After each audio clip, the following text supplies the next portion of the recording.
Uh, Um, Hello, everyone. Thank you for joining in.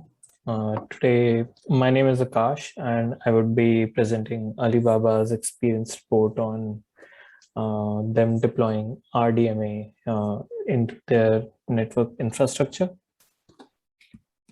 So let's start with the introduction. The premise of the paper is that rapid advancement in storage media has left the networking layer lagging quite behind.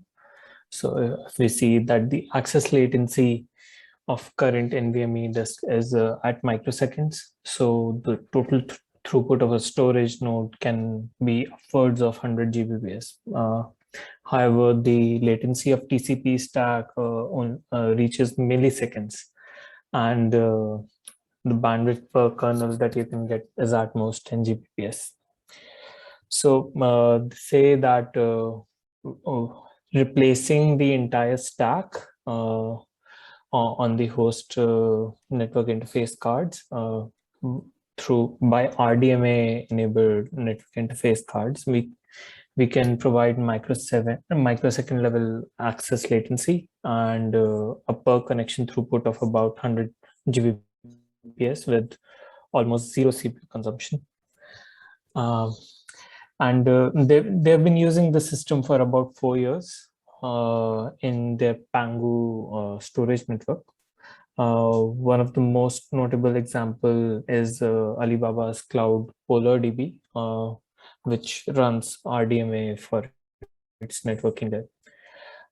So they say that RDMA running on lossless fabric enabled via the PFC protocol is a very promising solution for cloud providers.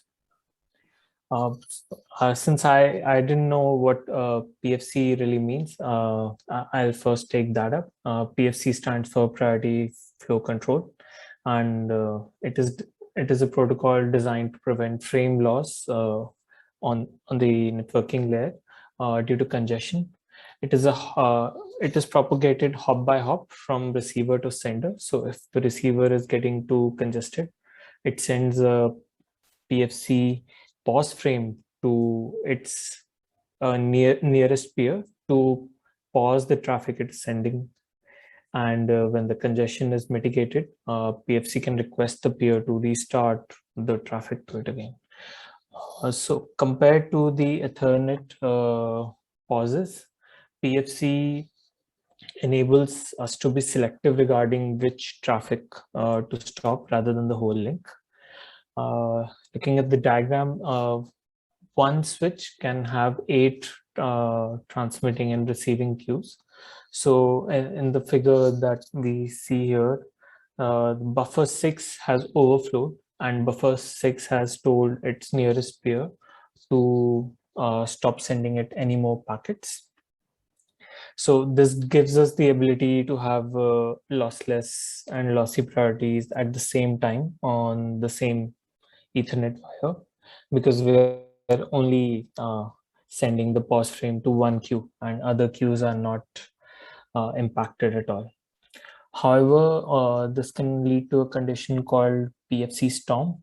So any malfunctioning network card on a host, it may not be able to receive any traffic from the network and it keeps sending PFC pause frame towards the switch. Since no switch path is designed to drop packets, it declines receiving more packets when its buffers fill up. And if our receiver is stuck for a long time, the buffers will fill up not only for our target switch, but also on all the switches in the traffic path. So this can lead to endless PFC frames in the network. So Alibaba faced these challenges as well.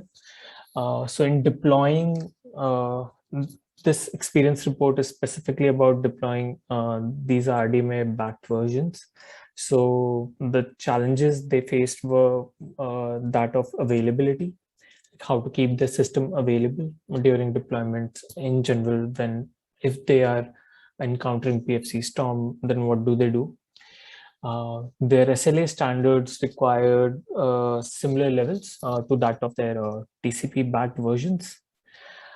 They were not able to treat RDMA as a black box for them, as a ready-made solution for them, and they just wait for future technical advances to solve their current problems. Uh, Mainly because technical advances require new hardware, and deploying new hardware uh, is a very long process with several years of testing sometimes. And current RDMA solutions with which don't have PFC, they're not mature enough for large-scale deployments. With that, this paper actually focuses on three axes of their deployment. One of them is how they maintain performance, how they kept up availability, and what were their SLA levels. So we will first look at how they ensured availability. The key principle employed by them is that they're always availability first. So this is the topology of the Pango system. It has pot sets which connect to two TORs, and below those TORs you have computing nodes and storage nodes. So this dual topology, this means that they have two physical ports that are bounded to a single IP, and network connections are round robin between these two ports. So let's say if one port is down, the connections are migrated to another port. To minimize their failure domain, their RDMA communication is enabled within each pot set only. So the communication for this pot set cannot communicate with this pot set. Communication between computing and storage nodes is performed by a private user space TCP protocol. They're using TCP as a hardware independent transport protocol here. Also, they have a hybrid deployment of RDMA and TCP. So they keep TCP as the last resort to follow their availability first principle. So this graph, like it shows deployment tests at different ratios of RDMA and TCP. So looking at figure A, it depicts the bandwidth throughput with varying RDMA TCP ratios. So like if you see the block server throughput, it stays mostly consistent regardless of the ratio of RDMA and TCP connections that it has. The latency, the average latency for the same workload, like when RDMA is at like 100% here, the average latency is quite low, and when we move on to TCP, the average latency increases by almost 100%. So this shows us that RDMA does present great latency advantages compared to TCP. This is the average pause duration per second.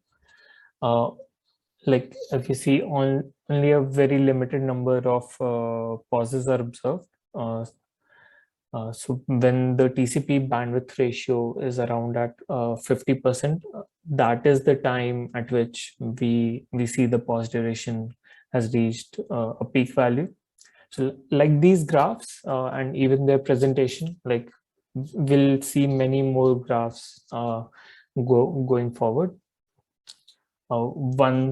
One such graph is this. To ensure availability first and to counter PFC storms, they have gone with the strategy of escaping as fast as possible. And to counter all of those PFC storms, they resort to engineering level workarounds, mostly for their because of all the challenges that I had mentioned earlier. So whenever a PFC storm is detected, the network administrators have uh, two strategies at their disposal. They can either shut down all the NIC ports that are affected by PFC storms for many seconds, and the dual topology that we saw here, it helps the it helps the threads to disconnect and connect again via another port. Uh, Now, while the shutdown solution is effective, like it reduces the pause duration for us. It also is suboptimal due to loss of bandwidth. The second strategy that they have is RDMA TCP switching. So all the affected RDMA links that are in that PFC storm, they are switched to TCP links. So like comparing the throughput, I didn't know how to really compare these two graphs since the scales are a bit different. This one starts with the 10, this one starts with the 5. However, we do see a comparable difference of the number of congestion notification packets that are in the network. Like in case of shutdown, they are less because switches have been shut down. And like in case of the pause duration, like the the pause duration is less here, but it eventually reaches a new balance towards the end after 30 minutes. They even mentioned this in the paper. Whereas in case of RDMA TCP switching, like the pause duration mostly remains the same. So these are all the strategies that they use to ensure availability of the system. Next comes performance optimization. So they have another rule that they'll minimize latency while maximizing throughput. And they have co-designed the software and hardware to minimize performance overhead. So like uh, the the storage layer and the networking layer, they have been unified to run as a complete stack. So whenever write RPC is received by a node, this NIC will post it uh, to the user space via DMA, and then the RPC framework here, where it polls to get the request, hands it over to the chunk server, which gives it to the user space storage file system. And all of these operations, they are performed in a single thread without any thread switching. So this model has minimized latency for them. Uh, Now, if the server gets a very large job, then they are split into smaller requests when it is submitted by the application, so that the throughput is maximized and the latency remains minimum. Uh, and they also utilize the remote the RDMA NIC's user mode memory registration feature to avoid data copy entirely, and the CRC calculation is offloaded to the NIC as well, which lowers the CPU and memory usage. The other strategy that they use to optimize performance is shared links. Uh, so earlier, in a particular node, uh, they adopted a full mesh among running threads in order to go with the rule of maximizing throughput and minimizing latency. However, this resulted in a performance drop due to cache misses, and because each thread had to do the work over and over again. And After that, to minimize the cache misses, they switched to a shared link mode, which is implemented in the application layer to minimize the number of threads. How it does that is that a correspondent thread uh, is a in the destination node is assigned, and then the threads request uh, to the nodes are sent to the correspondent thread, and then this correspondent thread is responsible for dispatching it to the correct thread targets. Uh, this graph, I talked about zero copy and CRC offloading. This demonstrates the memory bandwidth usage for them. If you see, like the memory bandwidth usage is reduced by more than 30%, which does demonstrate it to us that the memory usage has significantly reduced. Regarding the shared threads model that I was talking about earlier, this graph presents for the all shared model when there are 2 shared groups and there are 4 shared groups, and like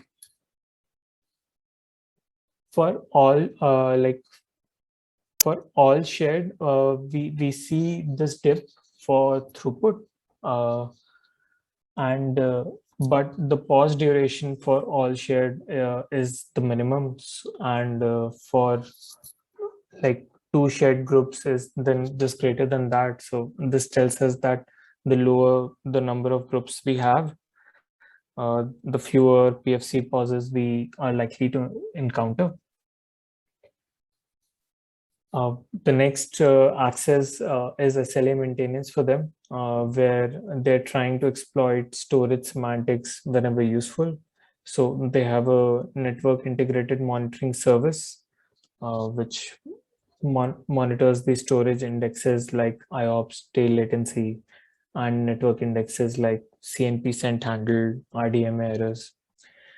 They also have faster timeout for connection failures. So if they are not able to connect to any node, they time out in 16 milliseconds. They've worked with NIC providers to make this value configurable. Earlier, it was one single value. They also blacklist servers that provide poor service for some time. So the maximum number is small, but while the servers are blacklisted, engineers can look at the servers and fix the problems. Their experiences through this report have been that the lossless fabric required for RDMAs increases the effectiveness of NAC events as indicators of network error location.